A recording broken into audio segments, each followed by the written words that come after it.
নমস্কার বন্ধুরা, আবাসী ঘরকন্যা আপনাদের সকলকে স্বাগত। আজ আমি আপনাদের কাঁচকলার কোপ্তাকারি করব। আমি কেমনভাবে করি আপনারা দেখতে থাকুন। কাঁচকলা কোপ্তা অনেকেই কাঁচকলা নাম শুনলে ভাবে কীরকম কী হবে না হবে, খেতে চায় না অনেকে। আমি যেমনভাবে করব আপনারা সেইভাবে করবেন। আসুন দেখি কেমন করে করি, আপনাদের সেটা দেখাই। আসুন দেখুন, আমি কাঁচকলা দুটো নিয়ে নিয়েছি, এভাবে কেটে নিয়েছি। কাঁচকলাগুলো খোসা আছে, ওই শিরগুলো শুধু এমনি বাদ দিয়ে দিয়েছি। আমি কাঁচকলাগুলোকে আমি এখন প্রেসার কুকারের মধ্যে করে দেব, সেদ্ধ করার জন্য। মধ্যে দিয়ে দেব সামান্য লবণ, আর দিয়ে দেব মানে যাতে না কালো হয়ে যায়, আমি দিয়ে দেব হলুদ। এটা দিয়ে আমি দুটো সিটি দিয়ে নেব। আমি সেদ্ধ করে নেব আগে। তুমি তো আমি এখন একে দুটো সিটি দিয়ে নেব, নিয়ে তারপরে আপনাদের দেখাচ্ছি। দেখুন, আমি কাঁচকলাগুলোকে আমার সেদ্ধ করা হয়ে গেছে। এখন আমি ভালো করে ছাড়িয়ে নেব প্রতিটা কাঁচকলায়। দেখুন খোসাগুলো কি সুন্দর ছেড়ে যাচ্ছে। আমি এইভাবে সব কটাকে ছাড়িয়ে নেব। এইভাবে আপনারা কাঁচকলার কোপ্তাকারি একবার করে বাচ্চাদের করে খাওয়াবেন, দেখবেন বা যারা খেতে চায় না কাঁচকলা তাদেরও ভালো লাগবে। আমি এখন এইগুলোকে কি করব, ভালো করে আমি ম্যাশ করব, মেখে নেব। ভালো করে এইভাবে আমি মেখে নেব। দেখুন মাখা হয়ে গেছে। আমি এর মধ্যে এখন দিয়ে দেব এই 2 চামচের মতো বেসন, 2-2.5 চামচ, যেমন লাগবে আপনারা সেই রকমভাবে দেবেন। আর দিয়ে দেবো এতে 1/2 চামচ জিরে গুঁড়ি, 1/2 চামচ ধনে গুঁড়ো, সামান্য লঙ্কা গুঁড়ি, একটু দেব হলুদ গুঁড়ি, আর কিছু দেব কাঁচা লঙ্কা কুচি, একটু ঝালের জন্য। আপনারা যেমন ঝাল খাবেন সেই বুঝে দেবেন।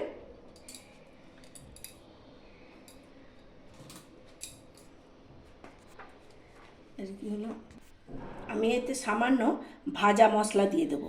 ভাজা মশলাটা আপনারা বাড়িতে তৈরি করে রাখবেন, কেন ভাজা মশলাটার মধ্যে আছে গোটা ধনে, জিরে, তোমার শুকনো লঙ্কা, গোলমরিচ, আর এতে আছে এলাচ।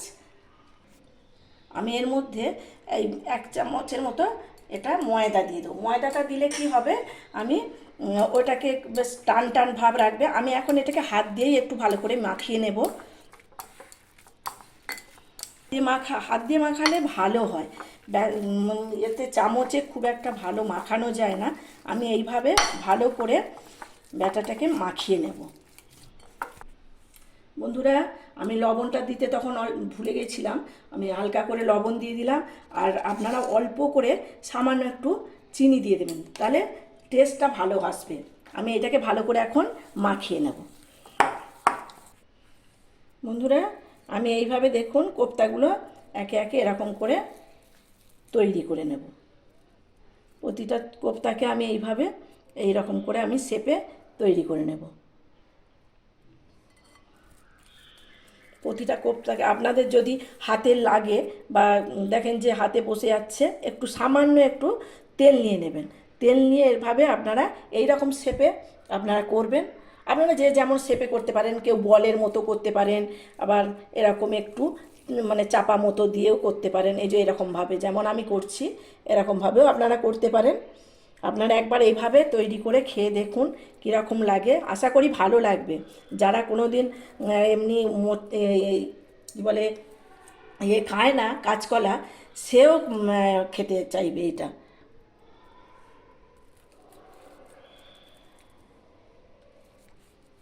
আমি এইভাবে সবগুলোকে তৈরি করে আপনাদের আমি দেখাচ্ছি। তারপরে দেখুন, এইসব কোপ্তাগুলো আমার তৈরি করা হয়ে গেছে।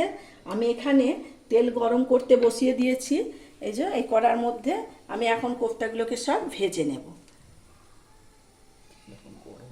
তেল গরম হয়ে গেছে, একটু হালকা আঁচেই ভাজবেন, নাহলে ভিতরটা কাঁচা রয়ে যাবে।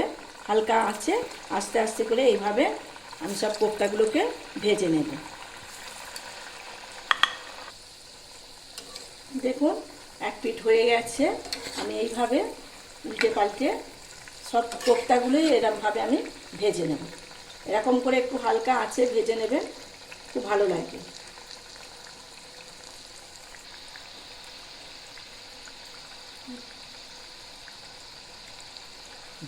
এই যে দেখুন সব ভাজা হয়ে গেছে, আমি লাল লাল করে ভেজে নিয়েছি। আমি এখন সব একে একে তুলে নেব। আমি এইভাবেই সমস্ত আরও যে কোপ্তাগুলো আছে সেগুলোকে আমি এইভাবে ভেজে নেব। সমস্ত কোপ্তা এইভাবে ভেজে আপনাদের তারপরে আমি দেখাচ্ছি।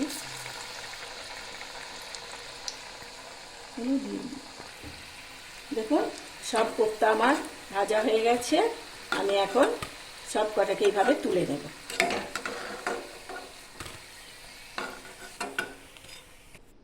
দেখুন আমি কোপ্তাতে কিছু আলু দেব। এই আলুগুলো আমি নুন হলুদ মাখিয়েছি। আমি এখন এই তেলের মধ্যেই এই কোপ্তা আলুগুলো ভেজে নেব ভালো করে।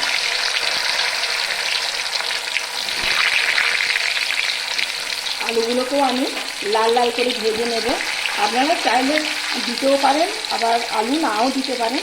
আমার ভালো লাগে, আমি ওই জন্য আলুগুলো কোপ্তার মধ্যে আলু দেবো বলে আমি কিছু আলু নিয়েছি। আলুগুলোকে আমি ভেজেই তুলে নেব।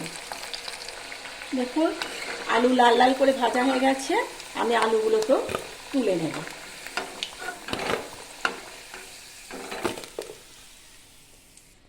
দেখুন কোপ্তা করার জন্য আমি একটা কড়া বসিয়ে নিয়েছি। আমি কড়াটা গরম হয়ে গেছে। আমি দিয়ে দেব কিছুটা সর্ষের তেল। ওই 2-3 চামচের মতো সর্ষের তেল দিয়ে দিলাম। আর এর মধ্যে আমি ফোড়নে দিয়ে দেব তেজপাতা, গোটা গরম মশলা আর শুকনো লঙ্কা। আর দেব সামান্য করে জিরে, গোটা জিরে। এগুলোকে আমি ভালো করে একটু নাড়াচাড়া করে নিয়ে ভেজে নেব।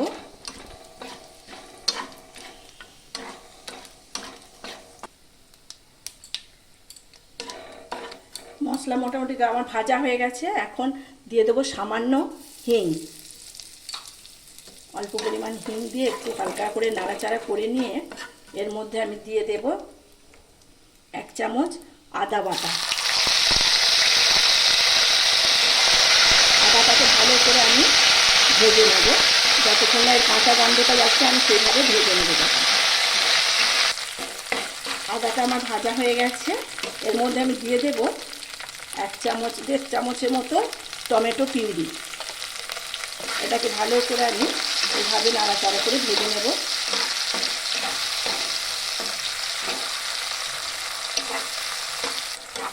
মশলা আবার মোটামুটি ভাজা হয়ে গেছে, কাঁচা গন্ধটা চলে গেছে টমেটোর। আমি এখন দিয়ে দেব স্বাদ মতো লবণ। লবণটা দিয়ে দেব। তার মধ্যে আমি এই মশলাগুলো দিয়ে দেব। আমি নিয়েছি 1 চামচ ধনে গুঁড়ো, জিরে গুঁড়ো, তারপর শুকনো লঙ্কার গুঁড়ো আর হলুদ। এগুলো আমি সব দিয়ে দেব। সমস্ত মশলা দিয়ে আমি হালকা করে এইভাবে নাড়াচাড়া করে নেব। মশলাগুলোকে আমি এইভাবে হালকা করে ভেজে নেব। দেখুন মশলাটা কতটা কষানো হয়ে গেছে, তেল ছাড়ার অবস্থায়। এখন আমি এতে দিয়ে আঁচ কমিয়ে আমি দিয়ে দেব কিছুটা টক দই। যখন টক দই দেবেন তখন আঁচটা একেবারে কম রাখবেন, তা না হলে ওই দইটা কেটে যাবে, মানে ফেটে যাবে, তখন আর দানা দানা হয়ে যাবে, খুব একটা ভালো লাগবে না। সেই জন্য দই যখন দেবেন আঁচটা কম দিয়েই দেবেন। দেখুন দইটা দিয়েছি, কতটা তেল ছেড়ে গেছে। আমি এখন এতে দিয়ে দেবো, যেহেতু দই আর টক দই আছে আর টমেটো আছে, সেই জন্য আমি এটা সামান্য করে চিনি দিয়ে দেবো। নিরামিষ তরকারি ভালো লাগবে চিনিটা দিলে। আমি এই চিনিটা দিয়ে একটু নাড়াচাড়া করে নিয়ে আমি এতে দিয়ে দেব এই ভেজে রেখেছিলাম যে আলুগুলো, আমি সেই আলুগুলো এখন দিয়ে দেব। আলুগুলোকে দিয়ে ভালো করে নাড়াচাড়া করে নেব। দেখুন আলুগুলো দিয়ে নাড়াচাড়া করে নিয়েছি 1-2 মিনিটের মতো। এখন আমি এর মধ্যে দিয়ে দেব হালকা করে গরম জল। হালকা গরম জল দিয়ে করবেন, তাহলে ভালো লাগবে। যেহেতু এটা খুব বেশি গ্রেভি মানে থাকবে না, আমি এই জন্য হালকা করে এটা মানে জল দিলাম। এইরকম অবস্থায় দেবেন।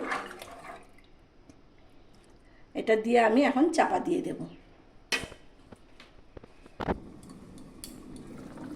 দেখুন বন্ধুরা,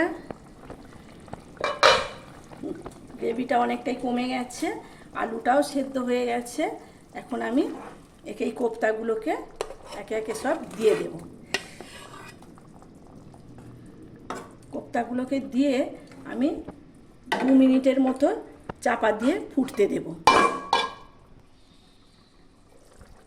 আমার কোপ্তা কারি একদম রেডি। দেখুন কতটা সুন্দর হয়েছে। আপনারা এইভাবে বানিয়ে নেবেন বাড়িতে। এখন আমি এতে একটু ঘি, গরম মশলা আর ঘি দিয়ে আমি এই যে সামান্য ঘিও দিয়ে দিলাম। গরম মশলা ঘি দিয়ে আমি নামিয়ে নেব। এবার তৈরি হয়ে গেল দুর্দান্ত স্বাদের কাঁচকলার কোপ্তা কারি।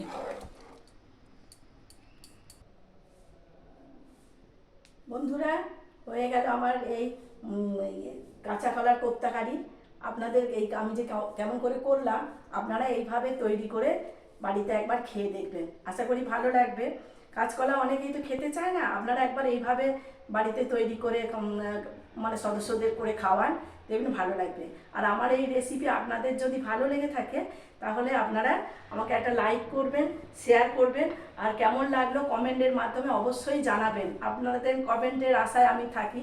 আপনারা ভালো ভালো কমেন্ট করেন, আমার সেটা খুব ভালো লাগে শুনে, আমি একটু উৎসাহ পাই। আপনারা এইভাবেই আমার পাশে থাকবেন, আমাকে সাপোর্ট করবেন, আর আমার চ্যানেলটি সাবস্ক্রাইব করবেন। আপনারা ততক্ষণ ভালো থাকবেন, সুস্থ থাকবেন, সাবধানে থাকবেন। দেখা হবে অন্য কোনো ভিডিও নিয়ে। ততক্ষণের জন্য টাটা।